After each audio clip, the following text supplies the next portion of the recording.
Again, this is about the survival of the human race, a sign of the times, an analysis, and a commentary.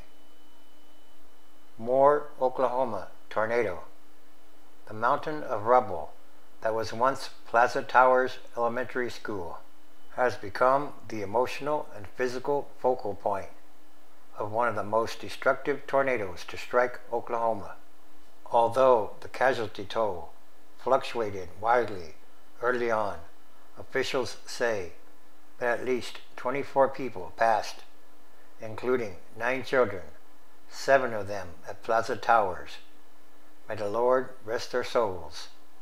Throughout the 500-student school, teachers and parents had shielded students and crammed into closets and anywhere else they could squeeze as the tornado bore down. Then school windows were smashed and the ceiling ripped away, showering the students with glass, wood, and pieces of insulation. The tornado swirled out of a fast-developing storm that began cutting a destructive path through Moore and other sections of the southern Oklahoma City suburbs on Monday, about 2:45 p.m. It plowed through 17 miles of ground over 50 minutes, damaging or destroying hundreds of homes, businesses, schools, and hospitals in Moore and in Oklahoma City itself. Winds reached speeds of up to 210 miles per hour, and many structures were wiped clean to their foundations. Severe weather has become an almost routine part of life in Oklahoma City and its suburbs, a section of Middle America where the lore of twisters and thunderstorms has long been embraced and at times even celebrated.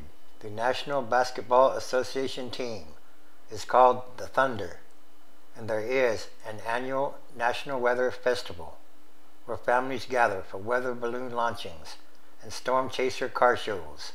But the 2-mile-wide tornado that struck Plaza Towers stunned Oklahomans in both its size and the number of victims, dozens of whom were students who were killed or injured, and, for some reason, because of the money, perhaps there was no safe room built into the school.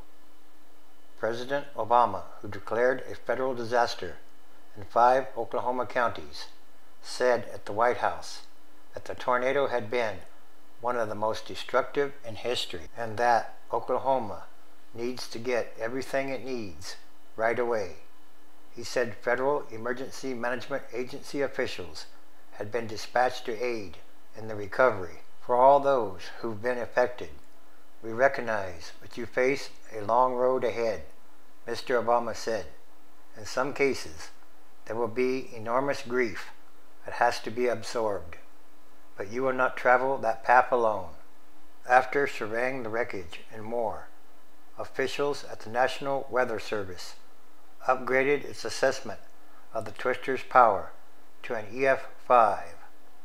It touched down at 2:45 p.m., about 4.5 miles west of Newcastle, to the west of Moore, and ended at 3:35 p.m., almost 5 miles east of the city, weather officials said. Parents and residents have questioned whether Plaza Towers Elementary, a 47-year-old public school, Albert Ashwood, director of the State Department of Emergency Management, said the 2 schools that were hard hit, Plaza Towers and Moore, and Briarwood Elementary in Oklahoma City, did not have safe rooms because the appropriate state financing had not been sought. And whose fault is that?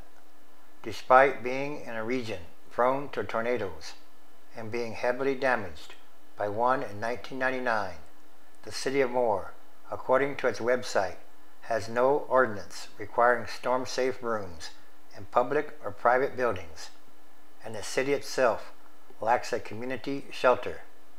Plaza Towers had no underground shelter.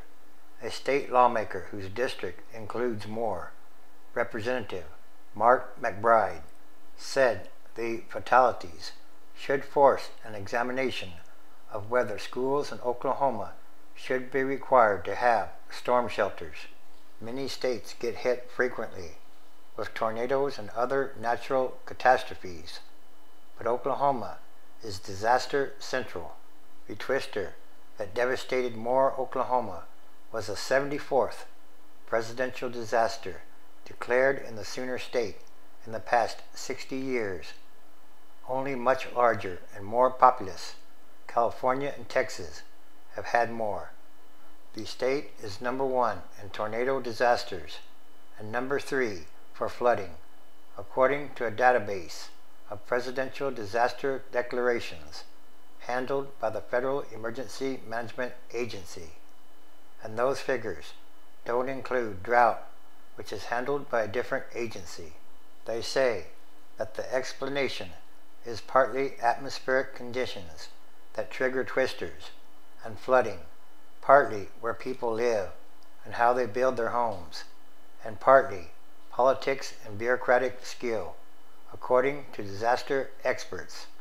Even one of the state's U.S. senators said recently that because of the way federal guidelines are written, Oklahoma is getting disaster aid more often than it needs. Of the 25 U.S. counties that have been declared disasters the most times since 1953, 9 are in Oklahoma, the highest total of any state. Oklahoma County has been on the disaster list 38 times, more than the entire state of New Jersey. Caddo County, just west of the Oklahoma City metro area, has been named a federal disaster area 9 times since 2007, with a litany of woe that includes twisters, floods, ice storms, a blizzard, and violent winds. When disaster declarations are measured on a per-person basis, Oklahoma gets nearly 3 times the national average. When they are computed based on how much land is in a state, it gets twice the national average, according to an analysis of FEMA records. Oklahoma is in a particularly busy and dangerous section of Tornado Alley, the cluster of states in the nation's midsection that are especially twister-prone. Texas, Kansas, and Florida get more tornadoes than Oklahoma does, according to the National Oceanic and Atmospheric Administration. But Oklahoma gets more of the biggest ones, the EF5s, like the one that smashed Moore. And the 2013 tornado followed almost the same identical path as the 1999 Moore tornado. They say there is a 1 in 100 trillion chance of an EF4 or stronger tornado hitting the same place or home twice. In other words, tornadoes don't usually hit the same place over and over. And this too is another sign of the end of times as we know them, transition days, which is a time of extraordinary happenings, changes, and events, because it's about what kind of world are we leaving to the future generations. And that should be a very important question to ask. Everything is connected, and everything is numbered. Mark chapter 13, verse 7. And when you shall hear of wars and rumors of wars, be you not troubled, for such things must needs be, but the end shall not be yet. 8. For nation shall rise against nation, and kingdom against kingdom.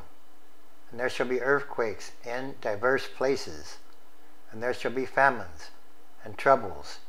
These are the beginnings of sorrows.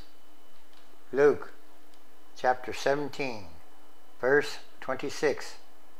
And as it was in the days of Noah, so shall it be also in the days of the Son of Man. 27. They did eat, they drank, they married wives, they were given in marriage. and to the day that Noah entered into the ark, and the flood came, and destroyed them all. 28. Likewise, also as it was in the days of Lot, they did eat, they drank, they bought, they sold, they built. 29. But the same day that Lot went out of Sodom, it rained fire and brimstone from heaven, and destroyed them all. 30. Even thus shall it be in the day when the Son of Man is revealed. 31. And that day or time, he which shall be upon the housetop, and his stuff in the house, let him not come down to take it away. And he that is in the field, let him likewise not return back. 32. Remember Lot's wife. 33. Whosoever shall seek to save his life shall lose it, and whosoever shall lose his life shall preserve it. 34. I tell you, in that night there shall be 2 men in one bed. The one shall be taken, and the other shall be left. 35. 2 women shall be grinding or working together. The one shall be taken, and the other left. 36. 2 men shall be in the field. The one shall be taken, and the other left. 37. And they answered and said unto him, Where, Lord? And he said unto them, Wheresoever the body is, there will the eagles be gathered together. Yes, it's time for prophecy to be fulfilled. And all these are more signs of the times.